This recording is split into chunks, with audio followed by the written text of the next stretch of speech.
बाएं हथेली के ऊपर जब गोली लगी तो 80 वर्ष के उस नौजवान ने क्या किया, अपनी तलवार निकाली, तलवार को उठाया और अपने हाथ की ओर देख करके बोले, अंग्रेजों की गोली से हे मेरा बाई अंगुली हथेली, तुम भ्रष्ट हो गई हो, इसलिए तुम मेरे पास रहने लायक नहीं हो। और उन्होंने तलवार के एक ही वार से कोनी से अपना हाथ काट करके फेंका।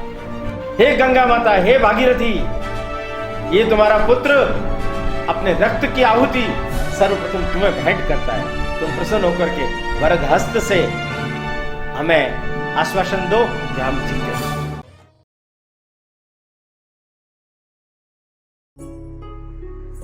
भारतीय स्वतंत्रता के 75वें वर्ष पर प्रारंभ हुए अमृत महोत्सव पर समुत्कर्ष समिति द्वारा आयोजित व्याख्यान श्रृंखला यह गाथा है बलिदानों की में हमें आज माननीय ओम प्रकाश जी भाई साहब का मार्गदर्शन प्राप्त होने वाला है। आदरणीय ओम जी भाई साहब हम सभी के सुपरिचित हैं। पूर्व में समुत्कर्ष समिति द्वारा आहूत विभिन्न व्याख्यानमालाओं में और अन्य अवसरों पर हम सभी को आपका सांस्कृतिक परक जीवन मूल्य संवर्धक पाठ्य प्राप्त होता रहा है। मैं आज के इस पुनीत अवसर पर मान्यवर भाई साहब से निवेदन करूंगी कि वे हमें प्रबोधन प्रदान करावें। जननी जगन मात की प्रखर मातृ भक्ति की सुप्त भावना जगाने हम चले, सुप्त भावना जगाने हम चले। जननी जगन मात की प्रखर मातृ भक्ति की सुप्त भावना जगाने हम चले, सुप्त भावना जगाने हम चले। नमस्कार समुपस्थित भाइयों और बहनों, समुत्कर्ष समिति के द्वारा आयोजित इस व्याख्यान श्रृंखला का ये चौथा भाग है। पिछली बार हमने दिल्ली की क्रांति, मेरठ की क्रांति, नाना साहब पेशवा की क्रांति, झांसी की रानी लक्ष्मीबाई की क्रांति, इन सब लोगों ने भारत माता को गुलामी की बेड़ियों से मुक्त कराने के लिए किस प्रकार से संगठना का निर्माण करके संपूर्ण अपने क्षेत्र को जागृत करते हुए अपने वहाँ स्वराज्य और स्वतंत्रता इसका उद्घोष किया। अंग्रेज भयग्रस्त हो गए। अंग्रेजों के जो बड़े बड़े अधिकारी थे उनमें खलबली मच गई, क्योंकि ये दावानल है, ये फैलता ही जा रहा है। जंगल में जब कभी भी आग लगती है तो जंगल की आग की भांति ये जो क्रांति की आग है संपूर्ण देश भर के अंदर फैलती ही जा रही है। आज हम अयोध्या के क्षेत्र में किस प्रकार से क्रांति हुई, बिहार के क्षेत्र में किस प्रकार से क्रांति हुई और राजस्थान के क्षेत्र में किस प्रकार से क्रांति हुई, इसके बारे में थोड़ा सा जानकारी प्राप्त करेंगे। अयोध्या भगवान श्री रामचंद्र जी की नगरी। ये जो अयोध्या प्रांत है, इस प्रांत का हेडक्वार्टर ये लखनऊ है और लखनऊ के वाजिद अली को गिरफ्तार करके कलकत्ता भेज दिया गया था। उनकी बेगम जीनत महल और उनका शहजादा वो वहाँ कैद है। लखनऊ में जॉर्ज हेनरी लॉरेंस, ये जो हेनरी लॉरेंस है ये अंग्रेजों का बहुत बड़ा नाम है। इसको अपने आप पर घमंड है कि मेरे पास जितनी भी बटालियन है, रेजिमेंट है, उसके अंदर चाहे देसी हो चाहे अन्य कोई भी हो, उन सब पर मैंने अपना विश्वास स्थापित कर रखा है। वे सब विश्वसनीय है, राज्यनिष्ठ है, कभी भी वो लोग क्रांति नहीं कर सकते। कानपुर का जब समाचार उसके कान में आया तो ये घबरा गया। इसको लगा कानपुर में जब क्रांति हो सकती है तो कभी भी लखनऊ में हो सकती है। सुरक्षा के बतौर उसने भी एक नए स्थान पर, पहाड़ी की चोटी पर, अपने एक नई गढ़ी उसका निर्माण कर लिया। उसमें बारूद, अस्त्र शस्त्र, खजाना ये सब रख दिया।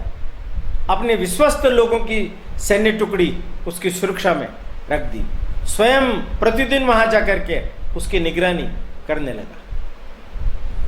पर उसको क्या मालूम था कि उसके भाग्य में किस तरीके की हार बधी हुई है। उसने अपना टेरर पैदा करने के लिए 500 लोगों की एक टुकड़ी लेकर के और लखनऊ के पास के गांव में धमा चौकड़ी मचाने के लिए वो पहुंचा। पर कुछ बटालियनों में अंदर के अंदर क्रांति संगठनों ने जो अपना काम कर दिया था, उसके कारण से सैनिकों ने, उसके कारण से गांव के लोगों ने विद्रोह कर दिया। एक साथ गुप्त संगठन छापामार युद्ध पद्धति से उनके ऊपर आक्रमण करने लगे।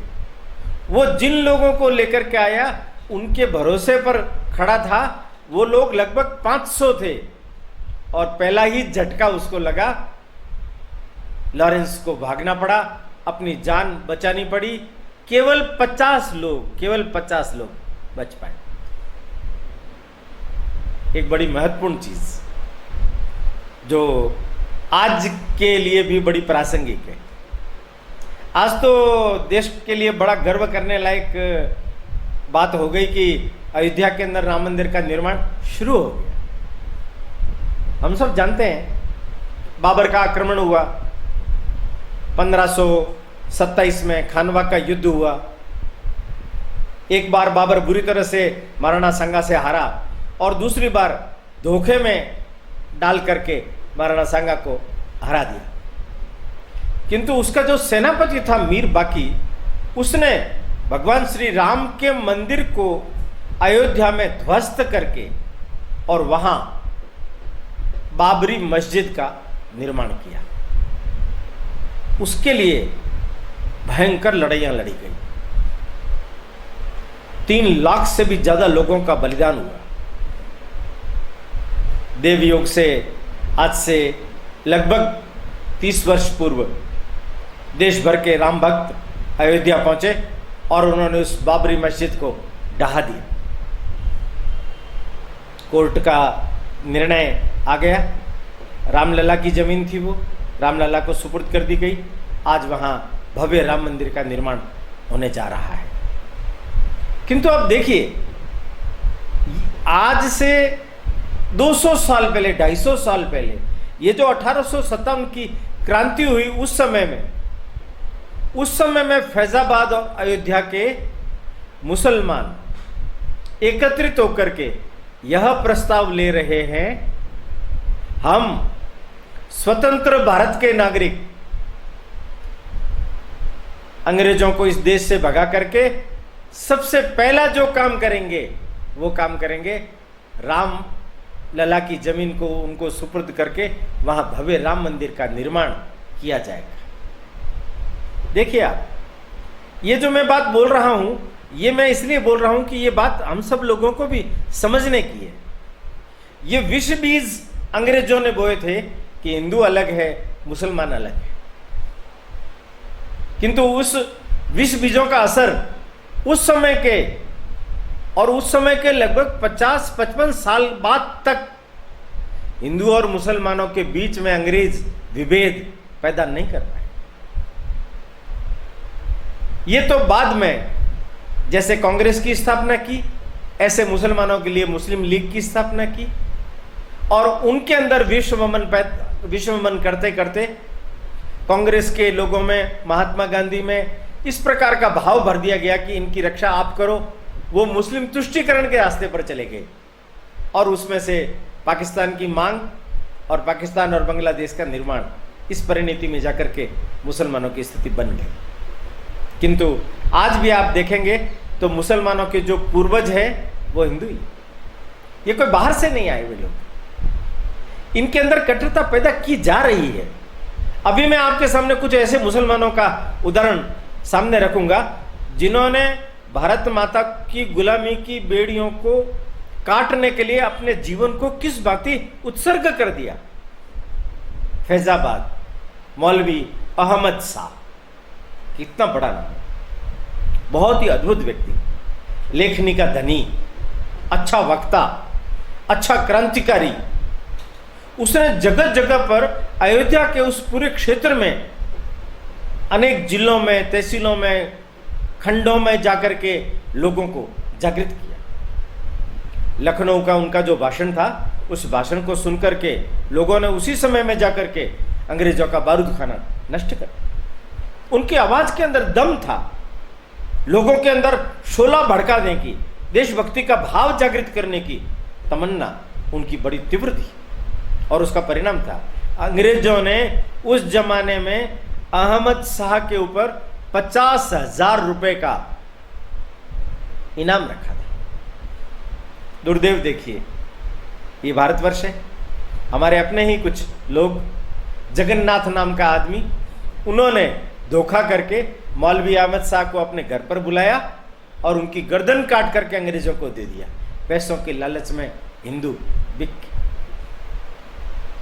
मौलवी अहमद शाह, इनको अंग्रेजों ने पहले कैद कर लिया था, पहले फांसी की सजा दे रहे थे, फिर कारावास में फैजाबाद में रख दिया।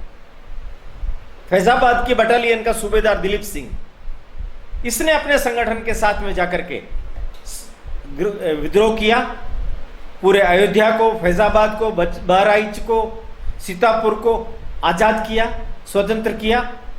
ये हेनरी लॉरेंस अपनी सेना लेकर के वहां पहुंचा, इसने वहां पर उस सारे विद्रोह को दबाने की चेष्टा की, पर यह सफल नहीं। अनेक लोगों ने मिलकर के सबसे पहले दिलीप सिंह ने जाकर के जेल के ताले तोड़ करके मौलवी साहब को रिहा किया। मौलवी साहब की जब बेड़ियां टूट गई तो मौलवी साहब ने भारत माता की जय का नारा दिया और कहा, अंग्रेजों, फिरंगियों, आपकी ईंट से ईंट हम बचा देंगे, पूरे अयोध्या क्षेत्र को हम स्वतंत्र करा करके ही दम लेंगे। और वास्तव में पूरे अयोध्या के क्षेत्र को, लखनऊ समेत, इन क्रांतिकारियों ने खुला स्वतंत्र करवा लिया। एक विशेष बात और जो ध्यान रखने की, समझने की, हम हिंदू लोग हैं, हमारे जीवन में संस्कार दिए गए, अच्छे श्रेष्ठतम संस्कार दिए गए। इसलिए मैंने पिछली बार भी बोला था, विलियम मूर कहता है, भारतवर्ष के क्रांतिकारियों ने किसी एक महिला के साथ में बलात्कार नहीं की। यह हमारा सद्गुण। यहां मैं आपको सावरकर जी की इस बात को याद दिलाना चाहता हूं। सावरकर जी ने एक बड़ी अच्छी बात बोली। सावरकर जी ने कहा कि सद्गुण है, यह हमारी संपदा है, किंतु सद्गुण जब विधर्मी लोग जो हमारी बात को, हमारे तेज को, हमारे संस्कार को, हमारे धर्म को समझते नहीं है, उनके साथ में भी अगर हम वैसा ही व्यवहार करेंगे तो ये विकृति कहलाएगी, ये सद्गुण प्रवृत्ति नहीं कहलाएगी। भारतवर्ष के अंदर उस समय में जब पूरे अंग्रेजों को, फिरंगियों को मारो मारो मारो, सब तरफ यही नारा लग रहा था, उस समय में भी हमारे ग्रामीण क्षेत्र की जनता जो भाग करके अपनी जान बचा करके अंग्रेज जा रहे थे, उनको शरण दे रहे थे, उनको खाना खिला रहे थे, उनकी रक्षा कर रहे थे। ये भारतवर्ष का उज्जवल चरित्र, जिसको अंग्रेजों ने भी अनेकानेक बार उद्धृत किया है, ये महनीय है, इसको नमन करना चाहिए। अयोध्या का संपूर्ण क्षेत्र आजाद हो गया। बेगम जीनत महल और उनका शहजादा, उसने शासन संभाल लिया। सब तरफ अपने क्रांतिकारियों के सूत्र स्थापित हो गए और अयोध्या स्वतंत्र हो गया। बिहार की राजधानी पटना, वहां भी संप्रदाय का बहुत बड़ा गढ़ था। हम सब लोग जानते हैं, सिखों के दशम गुरु गुरु गोविंद सिंह जी, उनका जन्म पटना साहिब में, वहां गुरुद्वारा बना हुआ है। सिखों के रेजिमेंट ने रणजीत सिंह जी के बाद अंग्रेजों का बहुत बड़ा साथ दिया। वहां पर कमिश्नर टेलर ने वहाँ से, पंजाब से, जो यहाँ विद्रोह को रोक सके हम, तो सिख रेजिमेंट यहाँ अच्छा काम करेगी, तो उसने सिखों की रेजिमेंट को वहाँ बुलाया। बड़ी विचित्र बात है, सिखों की रेजिमेंट वहाँ आई। सिखों के मन में अपने गुरुजी के गुरुद्वारे में जाकर के दर्शन करने की इच्छा पैदा हुई। जब वो गुरुद्वारे के द्वार पर पहुंचे तो वहां के जो मुख्य ग्रंथी थे उन्होंने उनको अंदर घुसने नहीं दिया। जो फिरंगियों की चापलूसी कर रहे हैं वो देशभक्त नहीं हो सकते, वो गुरु गोविंद सिंह जी के सच्चे पुत्र नहीं हो सकते। इसलिए तुम लोगों को इस गुरुद्वारे को अपवित्र करने के लिए प्रवेश नहीं है। देखिए कैसी बड़ी विचित्र बात है। उनको मन महसूस करके वापस चला। गुरुद्वारे के अंदर सिख रेजिमेंट के लोगों को घुसने नहीं दिया गया, बल्कि जगह जगह पर पटना साहिब में जब उनका मार्च होता रहा तब लोगों ने उनको ताने मारे, अंग्रेजों की गुलामी करते हो, फिरंगियों की गुलामी करते हो, छोड़ दो, विद्रोह कर दो, क्रांतिकारियों के साथ मिल जाओ। ऐसा उन लोगों को ताना सुनने को मिला। पटना में मौलवियों ने बहुत जबरदस्त अंदर की अंदर क्रांति खड़ी कर दी। ये टेलर था, इस टेलर ने 3 बड़े प्रमुख मौलवियों को अपने घर रात को भोजन पर बुलाया और धोखे से उनको गिरफ्तार कर लिया। जब इस बात की जानकारी नीचे तक मिली तो पीर अली, देखिए बहुत बड़ा नाम है ये पुस्तक विक्रेता है, क्रांतिकारी, स्वतंत्रता की, इतिहास की अनेकों पुस्तकों को बेचते बेचते, पढ़ते पढ़ते स्वयं क्रांतिकारी हो गया और इसने उस आंदोलन को अपने हाथ में लिया। ये अपने 200 बंधुओं को साथ लेकर के जब उन 3 मौलवियों को गिरफ्तार करके रखा गया तो उनको छुड़ाने के लिए निकल पड़े। फिरंगी को मारो, फिरंगी को मारो कहते हुए जब ये इनकी मार्च जारी थे, उसी सिख रेजिमेंट को आगे किया गया। सिख रेजिमेंट का एक बड़ा प्रमुख कैप्टन लॉयड जब सामने की तरफ आया तो पीर अली ने गोली चला करके उसको धराशायी कर दिया। बाद में सिख रेजिमेंट के बहादुर लड़ाकों ने अपने ही भाइयों को ऊपर गोली चला करके, उस गोली से उनके रक्त को बहा करके, उस रक्त से अपना मुंह काला करके उनके ऊपर विजय तो प्राप्त कर ली, पर यह विजय उनके अंतःकरण को डसने वाली थी। पीर अली को भी गिरफ्तार कर लिया गया। पीर अली, देखिए आप, जब उनको फांसी के फंदे पर चढ़ाया गया तो उनको कहा गया तुम अपने क्रांतिकारियों के नाम बता दो, क्यों अपनी जान जोखिम में डाल रहे हो, अपनी जान देने से तुम्हें क्या फायदा मिलने वाला है। उत्तर सुनिए आप, पीर अली का उत्तर सुनिए। मुसलमान है, मुसलमान है। पीर अली क्या बोलता है, ये बात ठीक है, कभी कभी अपनी जान बचाने के लिए इस प्रकार की बात हम कर सकते हैं, पर इस समय में दूसरों के उपकार के लिए, मातृभूमि की रक्षा के लिए मैं तो अपने प्राणों का उत्सर्ग कर रहा हूं। मिस्टर टेलर, तुम मुझे फांसी दे सकते हो, मेरे जैसे अनेक अनेक क्रांतिकारियों को फांसी दे सकते हो, पर हमारा जो ध्येय है फिरंगी भारत छोड़ो, उसको तुम फांसी नहीं लगा सकते। मेरे रक्त में से हजारों हजार कार्यकर्ता खड़े होंगे और वो कार्यकर्ता तुम्हारे अंग्रेजी शासन का समूल उच्छेद कर देंगे।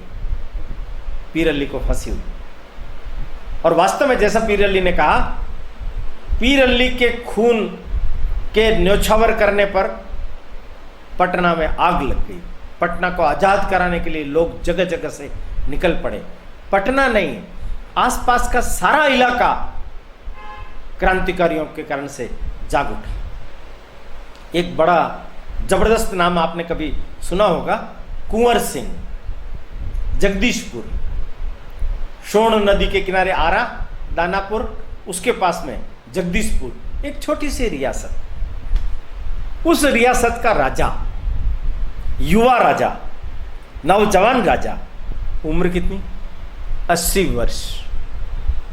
80 वर्ष। ये जो टेलर है, उन्होंने उनको पत्र लिखा कि राजा साहब आपका स्वास्थ्य ठीक नहीं रहता है, ऐसा मैंने सुना है। मेरी बड़ी प्रबल इच्छा है अंतिम समय में मैं आपका सानिध्य प्राप्त करूं। कृपा करके आप पटना पधारिए, मेरे साथ रहिए और मेरे को अनुग्रहित कीजिए। आशा है मेरा ये विश्वास आप नहीं तोड़ेंगे। सठे साठ्यम समाचरित कुंवर सिंह जी ने भी पत्र बड़ा जोरदार लिखा। यही आपने ठीक लिखा, मेरा स्वास्थ्य ठीक नहीं है, इसलिए मैं पटना आ नहीं सकूंगा। जब मेरा स्वास्थ्य ठीक हो जाएगा तो मैं जरूर आपके सानिध्य को प्राप्त करने के लिए पटना आपकी सेवा में हाजिर हो जाऊंगा। अस्वस्थ कुंवर सिंह को जो दवाई चाहिए थी उसका सुयोग बन गया। ये जो दानापुर है, दानापुर के अंदर जो देसी सैनिक थे उन्होंने अंग्रेजों की खिलाफत कर दी और विद्रोह करके स्वर्ण नदी को पार करके आरा के पास से होते हुए जगदीशपुर पहुंच गए। जगदीशपुर में 4-5 हजार लोग सैनिक अंग्रेजों की गुलामी छोड़ करके स्वतंत्रता की लड़ाई लड़ने के लिए, कुंवर सिंह जी का आह्वान करने के लिए, उनका नेतृत्व स्वीकार करने के लिए आ गए। कुंवर सिंह जी को क्या चाहिए था? अस्वस्थ व्यक्ति की दवाई आ गई। कुंवर सिंह जी ने लिया उनको और आरा पर आक्रमण बोल दिया। आरा का खजाना लूट लिया, बारूद लूट लिया, अंग्रेजों को वहां से भगा दिया, स्वतंत्र करा दिया। टेलर ने कैप्टन डगलस को सूचना दी, वो आग बबूला हो गया। उनका वो बुढ़ा, उसने आरा के ऊपर आक्रमण कर लिया, मैं उसको धूल चटा दूंगा। उसने 500 लोगों को, सैनिकों को साथ लिया और नाव के द्वारा रवाना हुआ। उनकी पत्नियां, उनके बाल बच्चे सब उनको विदा करने के लिए आए और वो हर्ष से विभूषित हो रहे थे, अभी जीत करके वापस आए। किंतु दुर्दैव देखिए, जगदीश सिंह जी के पास में जब वो पहुंचे तो शाम का समय था, उतरे देखे तो वहां तो कोई जगदीश सिंह नाम की चीज ही नहीं है, कोई चिड़िया ही नहीं है, उसकी सेना ही नहीं है, सैनिक ही नहीं है। अरे मेरा नाम सुनते ही भाग्या लगता है कुंवर सिंह, मैं डगलस हूं, डगलस का नाम सुनते ही अच्छे अच्छे पेशाब कर देते हैं, ये तो भाग ही गए। अरे ये क्या हो गया? इतने में उनकी जो सेना पैदल पेड़ों के बीच में से जो बना हुआ अमराई का रास्ता था उसमें से जब निकल रहे थे, अचानक उनके ऊपर बंदूक की गोलियों की मार पड़ने लगी। रात की चांदनी रात, सफेद कपड़ों में सैनिक उनको दिख रहे थे पर उनके सैनिक इनको नहीं दिख रहे थे। बड़ी चतुराई से, छापामार युद्ध पद्धति से इनके जितने सारे सैनिक आए थे, 500 सैनिकों में से 450 सैनिक वहीं रणखेत हुए। बाकी बचे खुचे 2, 4, 5, 10 नावों के अंदर जब वहां वापस पहुंचे, कोहराम मच गया। महिलाएं छाती पीट पीट करके अंग्रेजों की रो रही है। अंग्रेजों को इतनी बड़ी शिकस्त पहली बार मिली है। लेगार्ड कैप्टन, उसको टेलर ने कहा तुम जाओ इसका बदला लेकर के आओ। वो गया, काफी झड़प हुई। ये तो भाग जाते, ये सामने रहते ही नहीं थे और मौका मिलने पर इतनी जबरदस्त मार करते कि सामने वाला त्राहिमाम कर उठता। उसको भी उसने दानापुर को कब्जा कर लिया। इनको दानापुर खाली करके जाना पड़ा। बाद में इनका पीछा करते हुए गंगा नदी तक वहां बदायूं के पास में पहुंचे। वहां इनके और डनबार के बीच के अंदर बड़ा जबरदस्त हुआ। इन्होंने वहां भी चतुराई की, नावों के अंदर बिठा करके अपनी सेना को जगदीशपुर की तरफ रवाना कर दिया। किंतु खुद कैप्टन थे, पीछे रहना जरूरी था, सबको भेज करके और फिर हमें जाना चाहिए, ऐसा वो कर रहे थे। उस समय में डनबार की बंदूक की गोली इनके हाथ पर लगी, इनके हाथ पर लगी। बाएं हथेली के ऊपर जब गोली लगी तो 80 वर्ष के उस नौजवान ने क्या किया? अपनी तलवार निकाली तलवार को उठाया और अपने हाथ की ओर देख करके बोले, अंग्रेजों की गोली से हे मेरा बाई अंगुली हथेली, तुम भ्रष्ट हो गई हो, इसलिए तुम मेरे पास रहने लायक नहीं हो। और उन्होंने तलवार के एक ही वार से कोहनी से अपना हाथ काट करके फेंक दिया। असल में बात यह थी, उसका विष शरीर में नहीं फैल जाए, पर फैल गया। गंगा माता को कहा उन्होंने, हे गंगा माता, हे भागीरथी, ये तुम्हारा पुत्र अपने रक्त की आहुति सर्वप्रथम तुम्हें भेंट करता है, तुम प्रसन्न होकर के वरद हस्त से हमें आश्वासन दो कि हम जीते। फिर चले गए जगदीशपुर। जगदीशपुर पर इनका आक्रमण हुआ तो जगदीशपुर को भी इन्होंने खाली कर दिया। जगदीशपुर खाली करने के बाद अंग्रेज चले गए। इनका छोटा भाई अमर सिंह, इनके शरीर में विष फैल जाने के कारण 26 अप्रैल 1558 माने साल भर तक इन्होंने अंग्रेजों को नाकों चने चबवा दिए। बिहार के सारे क्षेत्र को दोनों भाइयों ने, कुंवर सिंह और अमर सिंह ने मिलकर के ये वहाबियों के लोगों को साथ लेकर के आजाद करवा दिया। कैसे अद्भुत लोग थे।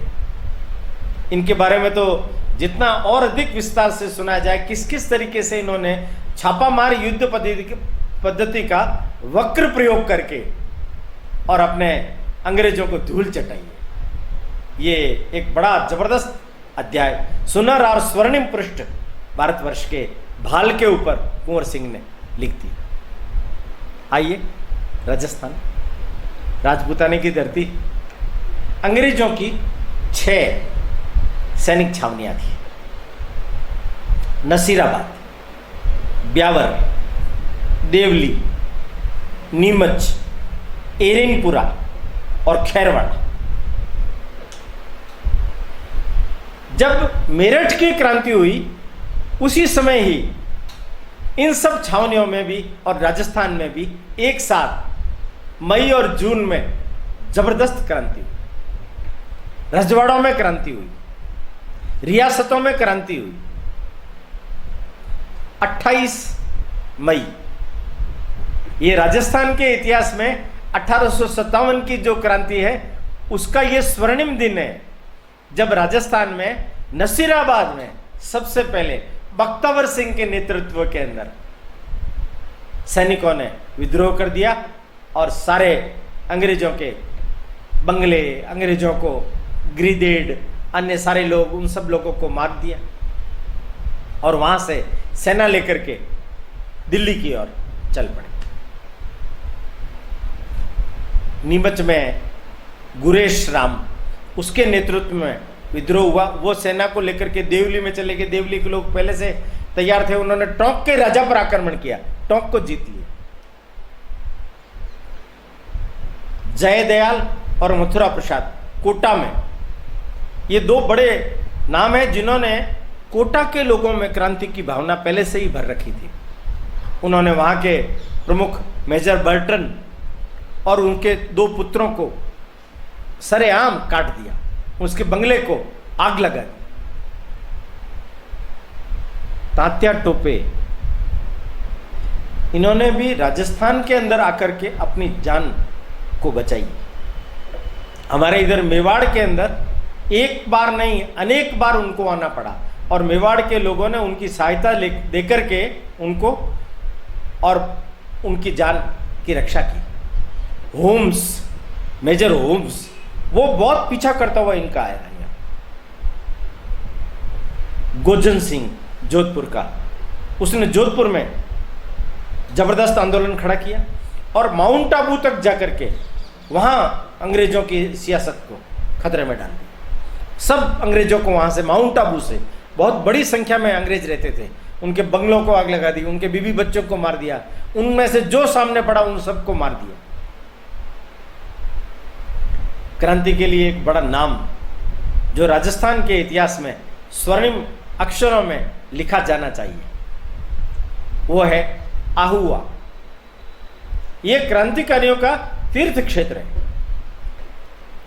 आहुआ के जो ठाकुर थे कुशाल सिंह जी, राजस्थान के अंदर अंग्रेजों के खिलाफ आंदोलन किस तरीके से चलेगा, उसके लिए उन्होंने ही सारी रणनीति बना करके सब लोगों को जागृत करके और पहले से ही तैयारी कर रखी थी।